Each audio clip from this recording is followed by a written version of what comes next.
E é com alegria que a gente acolhe aqui no Bênção da Manhã o querido Padre Carlinhos, da Arquidiocese de Aparecida, e atualmente digníssimo pároco da paróquia Santo Afonso, aqui no Jardim Paraíba, em Aparecida. Padre Carlinhos, bom dia. Mais uma vez, obrigado por estar aqui conosco e nos ajudando em nossa reflexão. E hoje o tema é importante porque domingo tivemos o famoso Evangelho do Filho Pródigo, que está ali a misericórdia completa e tudo sobre o perdão de Deus, está tudo naquela parábola, né? Tanto que ela é considerada a rainha de todas as parábolas na Bíblia. Padre, o senhor acredita que até hoje ainda há muitas pessoas que têm medo de se confessar? Geralmente a maior preocupação e o que mais eu escuto, já estou indo para 15 anos de padre, é a famosa pergunta: por que eu vou me confessar com um homem que nem eu? Uma pessoa que nem eu, uma pessoa que peca igual eu. É bom o povo saber que nós também confessamos, né? O Papa também se confessa. O Papa também se confessa.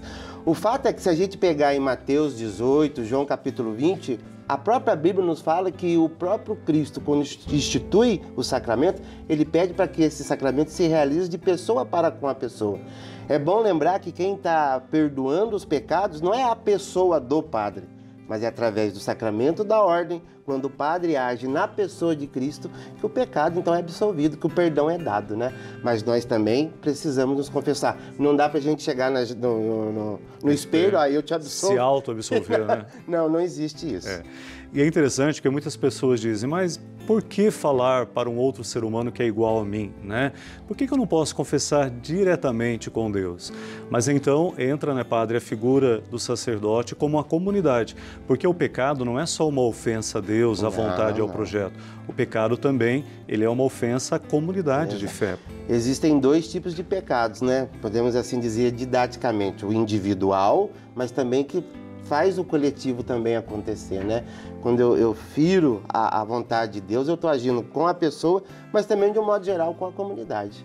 Então é bom a gente pensar um pouquinho disso, que todas as nossas atitudes têm uma consequência, tanto individual como também comunitária. E o sacramento, né, que Cristo deixa, que é a própria misericórdia de Deus que, através de Jesus, alcança a nossa vida e nos dá a graça deste recomeço. Por isso, a confissão não pode ser uma coisa que acontece assim de supetão. Passei na frente da igreja, tem um padre atendendo, eu vou confessar. Porque ali eu posso acabar não olhando realmente para o meu interior, não vendo a verdade que eu carrego dentro de mim. Que passos o Senhor daria para que uma pessoa realmente possa fazer uma boa confissão, Padre Carlinhos? Uma boa confissão consiste basicamente em dois elementos. Da nossa parte como sacerdote, a boa acolhida, porque a pessoa tem que sentir confiança em nós, porque a gente vai trabalhar a miséria humana, a minha, a da pessoa, e também um bom exame de consciência. O que é um bom exame de consciência? Parar um dia tranquilo, você com Deus. Eu costumo usar os 10 mandamentos, né? Eu pego os 10 mandamentos e a partir dos 10 mandamentos fazer aquela bela revisão de vida, com calma, em atitude de oração, porque daí as coisas vão começando a aparecer. A consciência vai mostrar para nós, nossa, pai e mãe, poxa vida, eu acho que eu tenho agredido meu pai e minha mãe verbalmente, muitas vezes não tenho amado a Deus sobre todas as coisas realmente.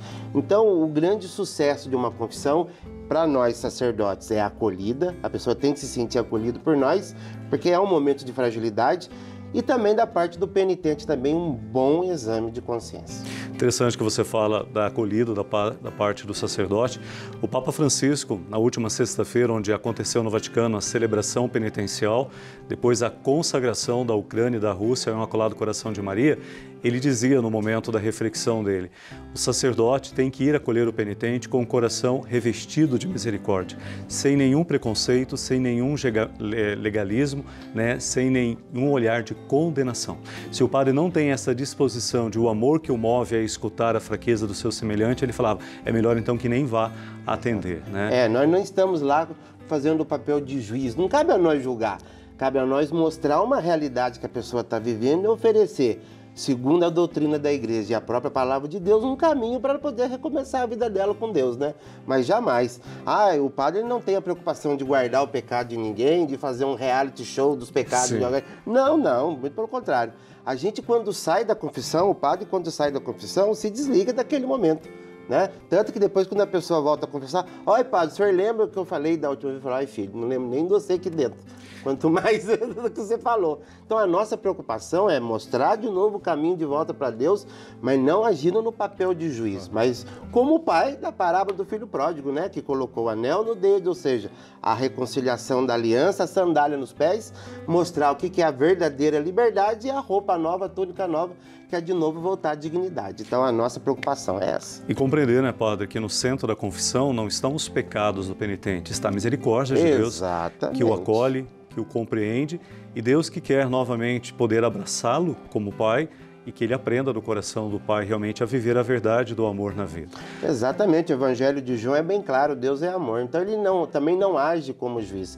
A gente tem que parar um pouco aquela mentalidade do Deus castiga, Sim. que infelizmente nas catequeses antigas tinha muito aquela coisa do Deus castiga. Não, Deus muito perdoa. Pelo contrário, Deus perdoa, Deus ama, Deus acolhe, respeita a nossa liberdade, lembrando que a base do pecado é o mau uso da nossa liberdade humana, né? Mas a vontade de Deus é de sempre voltar de novo a Ele. Não de, agora eu vou te castigar porque você não seguiu do jeito que eu quero. Não, lógico que não. Há pessoas que elas preferem, fazer uma pequena listinha, conforme ela vai recordando ao longo da semana que antecede o dia que ela vai confessar, para que na hora lá ela possa recordar. O senhor acha que a listinha também é útil, ajuda ela? Olha, dependendo da idade, eu tô com 45, eu tô precisando fazer listinha de tudo, viu? Mas é claro que é validíssimo, obviamente, a gente não vai guardar tudo na hora. Então, com cuidado, quando for fazer o exame de consciência, anote e vá. Se quiser até colocar o ato de contrição, né? Porque às vezes a pessoa se esquece do ato de contrição, que são orações pequenas, fórmulas pequenas que manifestam o desejo da pessoa de se arrepender, pode colocar no papel sem problema nenhum, que isso ajuda muito. Há pessoas, padre, que no momento da confissão, elas começam a partilhar lá, fazer, né, o seu colóquio, dizer as suas misérias, e chega um momento que ela fala, olha, tinha até mais coisas, mas no momento eu não recordo. Independente dela pronunciar ou não, mas se houve no momento anterior um arrependimento no coração dela por aquilo, a graça do perdão sacramental, mesmo que ela não tenha pronunciado, acontece, aqueles pecados também estão perdoados? Se ela tem o desejo e a força de ser melhor, de sair da confissão melhor, né? Porque o intuito da confissão, eu confesso, mesmo que eu não tenha me lembrado, mas as coisas vêm na nossa cabeça, muitas vezes Sim. por vergonha não conta. Mas eu quero sair dali com o firme propósito de não cometê-lo mais, é claro que o perdão é dado. Né? Na hora é aquela coisa, né? A gente tem que ter um bom entendimento, ter um pouco de nervosismo, muitas vezes vai entrar na história da pessoa, de alguma coisa da história da pessoa, então a gente tem que ter esse bom senso também, né? Então é claro que é perdoado. O importante é a pessoa sair de lá dizendo, olha, eu quero me esforçar ao máximo de não cometê-lo mais. É triste quando você escuta da boca do penitente, olha, eu estou confessando, mas acho que eu vou fazer de novo. Eu falei, então, pelo amor de Deus, não venha. Venha só na intenção de, olha, apesar das minhas dificuldades, eu não quero cometê-los mais. Fazer de novo. E encaixando com isso também, há muitas pessoas que vêm confessar, falam, olha, eu já confessei esse pecado 5, 6 vezes, mas eu ainda não me sinto perdoado. Na verdade, falta uma misericórdia para com ela mesma. Para com ela Deus a perdoou faz tempo, Deus não enxerga mais o pecado, mas ela ainda continua olhando. Falta essa capacidade dela se perdoar, né? E de se desprender do problema, que muitas vezes a gente tem essa bendita mania de carregar os problemas nas costas e criando raízes, né? Não, uma vez que Deus perdoou, vai, não peques mais. É o que sempre Jesus falava, vá e não peques mais. Você já conhece os dois lados da moeda. Você sabe o que é andar na graça ou andar fora da minha graça, né? Ou Deuteronômio. Todo dia que a gente acorda, Deus põe a vida, Deus põe a felicidade na sua frente e à sua frente também está o mal, a ausência de Deus na sua vida. Então, a escolha é nossa. A questão do pecado envolve muito a nossa questão da liberdade, né? A liberdade verdadeira a gente tem que entender que é em Deus. Perfeito. A liberdade ela tem que ser guiada em Deus. Nós fizemos no nosso Instagram uma caixinha de perguntas, porque esse tema da confissão realmente interessa a muitos. Dani, tem alguma pergunta de alguém aí no nosso Instagram? Tem sim, Padre Camilo. Tem aqui da Lani. Ela diz assim, olha, quem está casado apenas no civil e ainda não casou no religioso, adianta se confessar? Bom, a gente sabe que o grande problema aqui do casamento no civil é que não recebeu o sacramento. Uma coisa é o sacramento, uma coisa é casamento. a pessoa não recebeu o sacramento, ela não pode receber a absolvição. Mas nada impede de ela ir sentar e conversar com o sacerdote. Então, ela não tem absolvição, mas às vezes é bom conversar e se orientar um pouquinho com o sacerdote. Mas, infelizmente, ela está impedida porque ela não recebeu o sacramento do matrimônio. Então, para nós, o que vale é o sacramento do matrimônio. Sim. E também a misericórdia de Deus é maior do que qualquer outra lei religiosa, né? Acreditar no amor, na acolhida. E às vezes a pessoa falar e dentro... Há situações que dá para regularizar.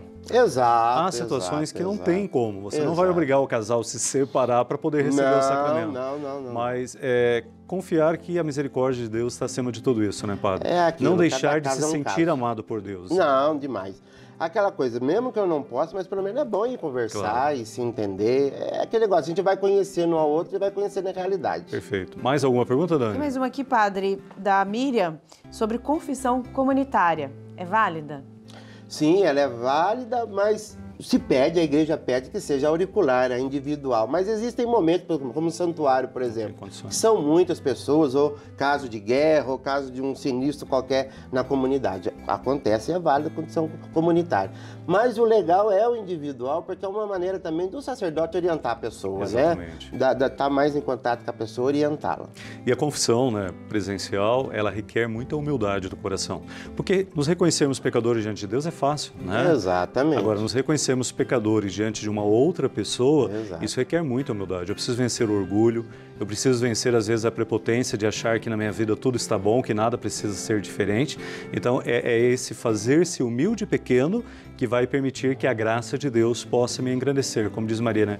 Eu me alegro e me engrandeço no amor de Deus, que é o meu Salvador. E mesmo que a gente já tenha passado muitas vezes por uma experiência ruim, nem todo dia o padre está naquela misericórdia toda, naquele amor todo. Sim.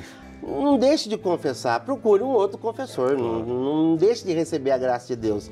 Se muitas vezes o canal da graça não está legal, procure outro, né? Mas não deixe de confessar. Muitas pessoas se afastam da confissão, como eu disse, a má acolhida do sacerdote. Mas não tem só um sacerdote no mundo, tem um monte, graças a Deus, então procure um outro, né? É bom a gente também superar um pouquinho isso aí. Eu digo que como penitente também, eu já fui mal recebido por um outro padre. E eu não falei que era padre. Sim. Mas nem por isso. Eu rezei por ele e vamos em frente, né? Mas a gente não pode deixar de receber a graça muitas vezes por inconveniente humano. Porque nem todo dia o padre também tá legal. Exatamente, né? A necessidade da compreensão, né? E a penitência é este momento bonito onde você permite que Deus dê a você a graça de recomeçar. O senhor mesmo mencionava que a partir dos 10 mandamentos a gente pode fazer uma avaliação da nossa vida, né? A palavra de Deus também nos ilumina para ver como eu estou ou não estou fazendo a vontade do Pai, mas também eu gosto de usar muito o mandamento do amor. Eu acho que quando o mandamento do amor não está presente no olhar, na palavra, naquilo que guardamos no coração e naquilo que fazemos ao outro, então é que o pecado nos toca. Então o perdão é o momento da gente reaprender a amar, mas ter o coração do Cristo como referência do amor que eu quero trazer para a minha vida, né? É, o famoso refazer-se, né? Sempre Deus está disposto a nos refazer. Por isso que a gente tem aquela imagem do vaso e do oleiro, né? Que é uma música bonita que eu gosto do vaso e do oleiro. Deus sempre está disposto a nos refazer. Só que tem a outra parte também. A gente tem que aprender a se colocar na mão de Deus como um barro, porque tem gente que se coloca como pedra. Isso. Das duas formas Deus vai trabalhar. E como a gente se coloca na mão de Deus como pedra, vai ser mais dolorido. Deus vai talhar, Deus vai fazer acontecer. Agora, quando a gente se coloca na mão de Deus como barro, Ele vai moldar com suavidade, né? Na mão do oleiro se molda com suavidade.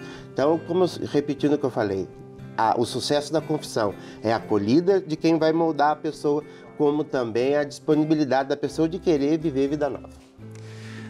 Às vezes a pessoa, quando vai confessar, ela acha que tem que rezar o ato de contrição. Muitos não decoraram ou decoraram e esqueceram. É ou não é necessário fazer o ato de contrição? Ou a contrição é a própria atitude dela diante do sacerdote? O ato de contrição, ela mostra para o sacerdote que de fato ela está indo com a missão de se reconciliar. São orações brevíssimas, curtas, ela pode fazer no momento, né? A gente lembra que toda preocupação de criança de catequese é decorar o bendito ato de contrição. A criançada já chega chorando, esqueci o ato de contrição. Faça uma oraçãozinha curta, olha, Senhor, eu me arrependo dos pecados e prometo e vou me esforçar de sair daqui comprometido, né, com a minha salvação. Então, são momentos que demonstram ao sacerdote que ela quer sair daquele momento ali como pessoa nova. Então é importante porque faz parte Exatamente. de um dos elementos da confissão, né? A gente fala aí o exame de consciência, o ato de contrição, depois a confissão em si e depois a satisfação. É importante que a satisfação, ou seja, a penitência que o padre dá, né? Seja uma oração ou um ato concreto que a pessoa tem que fazer. De caridade. Exatamente. Deus foi tão bom para comigo, vou fazer o bem na vida de uma outra pessoa. Padre, muito obrigado pela partilha, obrigado por sua presença. Deus abençoe. Amém. Que o senhor tenha aí um término de Quaresma, uma Semana Santa e uma Páscoa muito frutuosa. Valeu. Até a próxima. Obrigado. Amém. Deus abençoe.